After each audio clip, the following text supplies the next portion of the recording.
Já vi empresas quebrarem, entrarem em falência com faturamento inclusive maior do que o meu, e simplesmente por falta de fluxo de caixa. E eu vou te mostrar hoje o que eu aprendi captando investimento aqui na empresa e inclusive evitando erros que provavelmente muita empresa já cometeu e que provavelmente você já possa ter passado, vai passar em breve. Então o vídeo de hoje é sobre isso que eu quero falar. E eu quero deixar um lembrete aqui para você, né? A gente está voltando a gravar, eu estava algumas semanas sem postar. E quero lembrar você que eu tenho a comunidade das Zins aqui, dos fundadores, na verdade, né? Das Zins. Onde lá dentro eu tenho um grupo de WhatsApp, onde a gente pode trocar figurinhas com outros fundadores ou quem está querendo empreender. E é gratuito, então entra lá, eu tenho o meu WhatsApp direto, então eu estou trocando ideia com todo mundo quando precisa.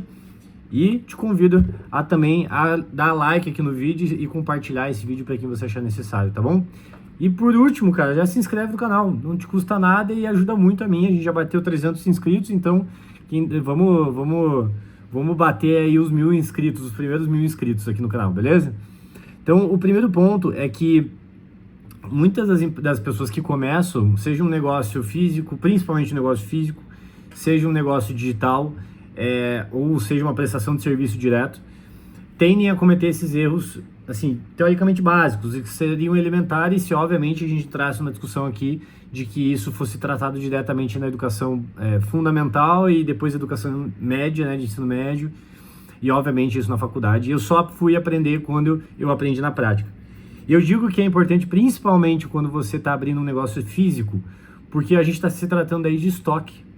A gente está se tratando de produtos físicos que demandam um CAPEX, né? Que demandam um investimento inicial maior e que não necessariamente você vai ter certeza que aquilo lá vai vender.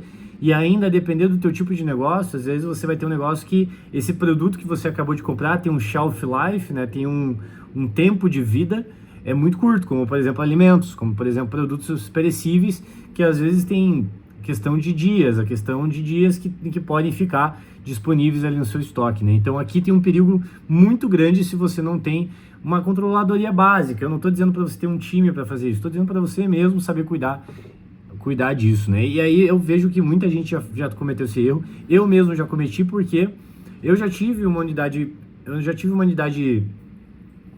física, né? Uma loja física que era uma franquia e que pra gente não deu certo. Enfim, já contei essa história em outro vídeo, mas que por conta da gente não tomar os devidos cuidados, não só a gente não estava vendendo direito por culpa nossa e total responsabilidade nossa, mas também por não saber tratar daquilo que estava entrando no estoque. Então você tem assim, sabe, é muito triste você perder por erro teu. Uma coisa é você perder por erro dos outros, ou outra coisa é você perder porque realmente não era para ser, ou enfim, a performance não foi como você gostaria, mas falhar por conta sua interna dói muito mais. Então o vídeo de hoje eu quero falar um pouquinho mais sobre isso. E a primeira coisa que eu quero comentar aqui é exatamente um pouquinho mais sobre a diferença de lucro e caixa. E que, particularmente, eu vou ser bem transparente com você, eu demorei a entender. Porque muita gente já fala que caixa é rei, mas, sabe, faturamento é ego, lucro perspectiva e caixa é rei, né? Mais ou menos esses os termos. E não entrava direito isso na minha cabeça, porque, como assim? Como assim eu não posso ter lucro e o cara só tá falando de caixa? Mas, enfim, eu demorei a entender esses conceitos. E a partir do momento que você entende esse conceito, fica fácil de entender e fica fácil de você colocar isso na prática. Então, entendendo com base aqui primeiro os conceitos, né? A diferença de lucro e caixa é basicamente o seguinte. Eu vou fazer uma analogia com o teu cartão de crédito. Você vai lá e você recebe 5 mil reais por mês, por exemplo.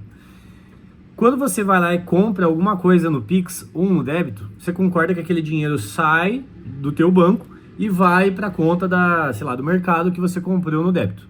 Então vamos supor que você gastou ali 500 reais no mercado e você pagou no Pix. Então esse dinheiro saiu, 500 reais da sua conta e foi 500 reais para o mercado. Beleza? Isso é o que a gente chama de regime de caixa. O dinheiro sai de um lugar e vai para o outro, ou vai de um lugar e entra na sua conta. Isso é entradas e saídas, isso é regime de caixa. Porque é basicamente o quanto está literalmente entrando e saindo do seu caixa naquele instante. Beleza? Quando você vai agora para o regime de competência, é quando você, por exemplo, você tem o teu cartão de crédito, que o vencimento é lá no dia 30, por exemplo. E você compra o seu mercado, os mesmos R$ 500 que você falou, no cartão de crédito no dia 10, por exemplo, você concorda que você só vai pagar isso no vencimento, no dia 30. Então o dinheiro só vai sair dos R$ 500 da sua conta e ir para a conta do mercado daqui, pelo meu exemplo, 20 dias. Só que no regime da competência, o dinheiro, entre aspas, saiu da competência no dia 10. Isso, por que você faz esse controle? Para você saber o quando essa operação foi realizada, que, por exemplo, foi no dia 10. Então são coisas totalmente diferentes. Uma é, por exemplo, você fazendo esse regime de competência e cuidando da sua operação cartão de crédito, entre aspas aqui, e outra é fazer o seu regime de caixa, o quanto literalmente entrou e saiu da sua conta. Quando você distingue essas duas definições, você começa a ter uma noção melhor da tua empresa. Porque quando você separa regime e competência, cara, me perdoe, eu tô sem microfone hoje e provavelmente o microfone do celular deve estar captando barulho aqui em volta, buzina, avião, enfim. E se eu fechasse a janela ia ficar muito quente aqui dentro, tá? Mas enfim, dá para ouvir de qualquer jeito, né? Bom, voltando à operação, é importante você entender o seguinte: por que é importante, então, analisar esses dois pontos? Por que eu não olho só o que está entrando e saindo do meu caixa? Porque você, com isso, você tem, primeiro, algumas previsões da tua operação. O lucro, quando a gente fala a palavra lucro ou prejuízo, isso é o conceito de resultado líquido da competência, não é do caixa. Olha, isso eu demorei muito a entender. O regime de competência que diz para você se você teve lucro ou prejuízo. Por isso que, voltando naquelas coisas que a gente estava falando, de que as pessoas falam que lucro é só uma perspectiva ou vaidade, né? Você está dizendo exatamente isso. Aquele período medido, você pode ter tido prejuízo ou lucro. O que não significa que naquele período medido você teve uma diferença de caixa. Porque não necessariamente ele entrou e saiu no mesmo período. Até aqui, espero que você tenha entendido. Aí, vamos imaginar o seguinte: você tem uma loja física, eu já tinha uma cafeteria. A cafeteria é o seguinte: você tem um problema muito constante aqui no Brasil, que as pessoas gostam muito do cartão de crédito e nem sempre você consegue pagar os seus fornecedores no crédito. E aí, qual que é o grande problema disso? Na operação daquele mês, você pode ter tido lucro. Sabe por quê? Porque é o seguinte: você pode ter vendido X reais, vamos imaginar que você vendeu R$ 10.000 naquele mês, em operação de competência, R$ 10.000. E você gastou nas suas operações R$ 7.000, pegando esse exemplo. Então eu faturei 10 mil e eu paguei, custeou, né, 7 mil. É um exemplo esdrúxulo. Teoricamente aqui você teve um lucro de R$ 3.000 na operação de competência. Beleza? Qual que é o grande problema? Numa loja, por exemplo, é muito comum as pessoas pagarem no cartão de crédito. Então você só vai receber aquela passada no cartão de crédito da maquininha daqui 30 dias. Então, teoricamente, você tem um descompasso de caixa muito alto, porque você recebe daqui 30 dias, em média, e você paga antes disso. Por isso que só olhar o lucro por si só, ele pode, às vezes, acabar com a tua empresa. Às vezes você pode estar tendo um lucro tremendo na sua operação e você olha para o teu caixa e fala: pô, mas não está entrando dinheiro, cara. E é exatamente isso, porque pode ser que você está tendo deslocamento de caixa. Então, às vezes, o dinheiro que entra na sua conta não é exatamente no mesmo período que você efetuou aquela operação. Aí você poderia me perguntar: beleza, então, se é dessa maneira, por que me importa olhar minha operação? Exatamente porque olhar lucro e prejuízo é muito importante, inclusive para o futuro da sua companhia. Porque se você não olha a operação de competência, vamos supor que você olha o teu caixa e você vê o teu caixa crescendo. Mas aí você olha para o teu regime de competência, você olha você no prejuízo. Até aqui, o que significa? Significa que a tua empresa é uma boa geradora de caixa. Isso é ótimo, porque é dinheiro na conta. Porém, ela tá queimando dinheiro. Ela está fazendo o que a gente chama de cash burn. Você tem uma queima de dinheiro, que é o prejuízo, exatamente na operação dela, na competência dela. Então você poderia me perguntar, tá, Yuri, qual que é o problema disso? O problema disso é que provavelmente isso vai cascatear em algum momento se você não olhar esse indicador. Se você não parar para olhar e só ficar olhando a tua conta bancária, isso pode acontecer lá no futuro, um problema que você não esperava. De repente teu dinheiro some, você começa a pagar teus fornecedores, você fala, caralho, faltou dinheiro. Sim, porque lá atrás começou a dar prejuízo, o teu regime de competência começou a trazer esses indicadores e você não olhou. Em contrapartida é a mesma coisa. Se você olha teu regime de operação e você olha lucro todos os meses, e aí você olha, porra, mas como assim eu olho todo mês, tá dando lucro e o meu dinheiro na conta bancária não entra? Tá sempre, cara, sabe, sempre meio perto do zero. É exatamente o exemplo que eu dei. Você tem um descompasso de caixa. Então, às vezes, está muito lucrativo, mas o regime de caixa diz que a tua operação tem um descompasso. E aí você pode tomar uma ação. Por exemplo, você pode negociar com seus fornecedores para você tentar pagar isso depois. Ou você pode, talvez, a depender das taxas de recebimento, você pode começar a antecipar seus recebíveis. E aí, a depender isso, se isso não impactar demais na tua operação, você faz uma conta. Outro ponto.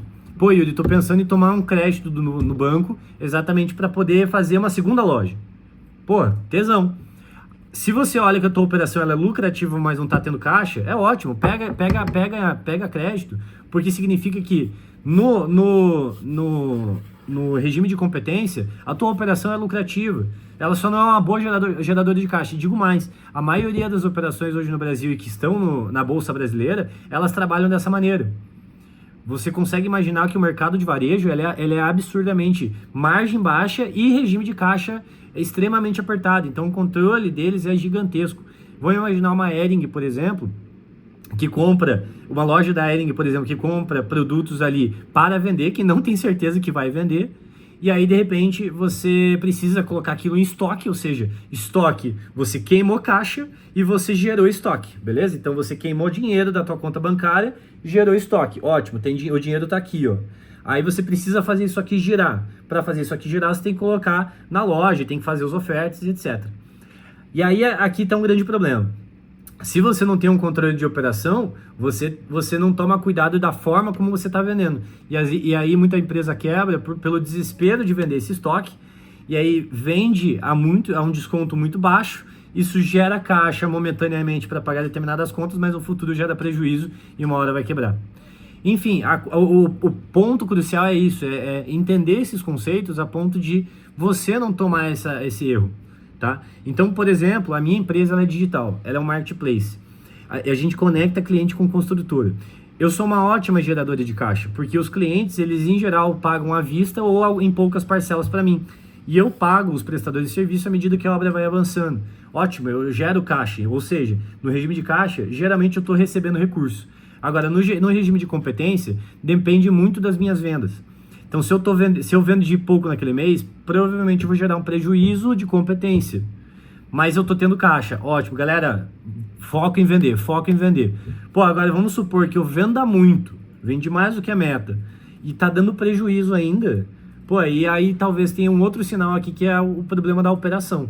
E aí, porque assim, se meu negócio ele é uma ótima geradora de caixa, vendendo muito vai continuar gerando caixa.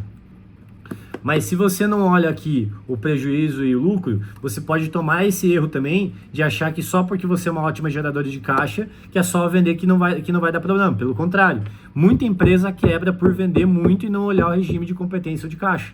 Às vezes a empresa se desespera não, mas se empolga vendendo muito e esquece de olhar esses números e vê, inclusive, isso acontece muito, se eu não me engano, em hamburgueria, né, ou restaurantes, que se empolgam na venda, não olham o custo de mercadoria vendida, que é o famoso CMV, e aí esquece que aquele CMV, se você não olha versus o custo fixo da companhia, da loja, à medida que você aumenta, mais você tem prejuízo. Isso é maluquice.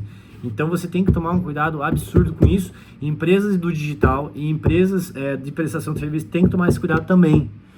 Talvez você não tenha estoque para cuidar, mas se você não olha para isso, acabei de falar, você corre um risco de talvez não morrer agora, mas morrer em breve. E aí tem nada mais triste do que morrer sem saber o motivo. Porque daí você olha, cara, mas como assim eu tava vendendo, tava gerando caixa, eu olhava para minha conta bancária, sempre tava positivo, nunca precisei pegar crédito. Ué, não entendi. Então, se você tivesse visto isso antes, você teria tomado decisões antes e você talvez não teria quebrado.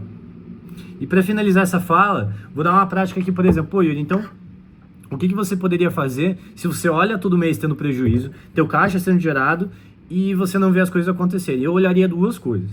Primeiro, você está com problema de vendas? Porque pode ser um problema de vendas. Às vezes é só um problema de vendas. Só no quesito do tipo, cara, beleza, é só isso. Se você arrumar isso, tá tudo certo. Muitas vezes o caso da minha companhia é isso. Porque eu sou uma ótima geradora de caixa e a companhia em si ela é muito lucrativa, mas ela precisa vender. E vender uma quantidade razoável. Se ela vende pouco, ela vai ter um prejuízo inevitavelmente, tá?